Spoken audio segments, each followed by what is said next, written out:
ജീവിച്ചിരിക്കുന്ന രക്ഷിതാക്കൾക്ക് അള്ളാഹു ആഫിയത്തുള്ള ദീർഘായുസ് നൽകി അനുഗ്രഹിക്കുമാറാകട്ടെ. അതേ അവസരത്തിൽ നമ്മുടെ ഒരുപാട് ഈ ശബ്ദം ശ്രമിക്കുന്ന ഒരുപാട് ആളുകൾ അവരുടെ മാതാപിതാക്കൾ ഇന്ന് ഖബറുകളിലാണ്. അള്ളാഹു എല്ലാവരുടെയും ഖബറുകൾ സന്തോഷം കൊണ്ട് നിറക്കുമാറാകട്ടെ, സ്വർഗത്തോപ്പാക്കി അനുഗ്രഹിക്കുമാറാകട്ടെ. നമുക്ക് വേണ്ടി പ്രയാസം സഹിച്ച നമ്മുടെ മാതാപിതാക്കൾ, മരണാനന്തരവും പ്രിയമുള്ളവരെ നമുക്കവരോട് കടമയുണ്ട്. നമ്മൾ ഒരിക്കലും വിചാരിക്കേണ്ടതില്ല ഉമ്മയുടെയും ഉപ്പയുടെയും കാലം കഴിഞ്ഞവരൊക്കെ പോയി, ഇനി എന്റെ കടമ തീർന്നു എന്നാരും വിചാരിക്കേണ്ടതില്ല. ആനായ നബി സല്ലല്ലാഹു അലൈഹി വസല്ലം പറഞ്ഞിട്ടുണ്ട്, മരണപ്പെട്ടു പോയ മാതാപിതാക്കൾക്ക് വേണ്ടിയും പുണ്യം ചെയ്യാൻ വല്ലതും ഇനി ബാക്കിയുണ്ടോ, ഇനിയും അവരോട് കടമകൾ നിർവഹിക്കാനുണ്ടോ? നബി സല്ലല്ലാഹു അലൈഹി വസല്ലം പറഞ്ഞത് ഉണ്ടെന്നാണ്. അവർക്ക് വേണ്ടി എപ്പോഴും പ്രാർത്ഥിച്ചുകൊണ്ടിരിക്കുക,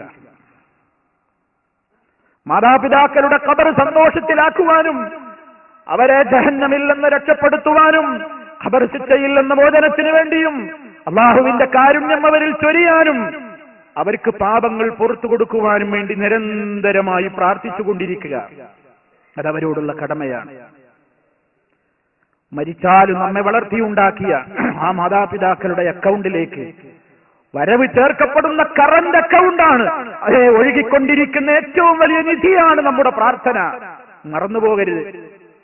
പല മക്കളും ഇന്നത് മറക്കുകയാണ്.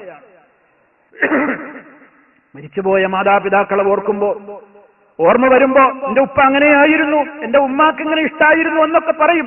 ഒരിക്കൽ പോലും ആ നേരത്ത് പോലും പറയൂല അല്ലാഹു മഗ്ഫിർ ലഹു, എന്റെ ഉപ്പാക്ക് പുറത്തു കൊടുക്കണം, എന്റെ ഉമ്മാക്ക് പുറത്തു കൊടുക്കണേ എന്ന് ഒരിക്കൽ പോലും ആ നാവ് കൊണ്ട് പറയാത്ത എത്രയോ മക്കളുണ്ട്.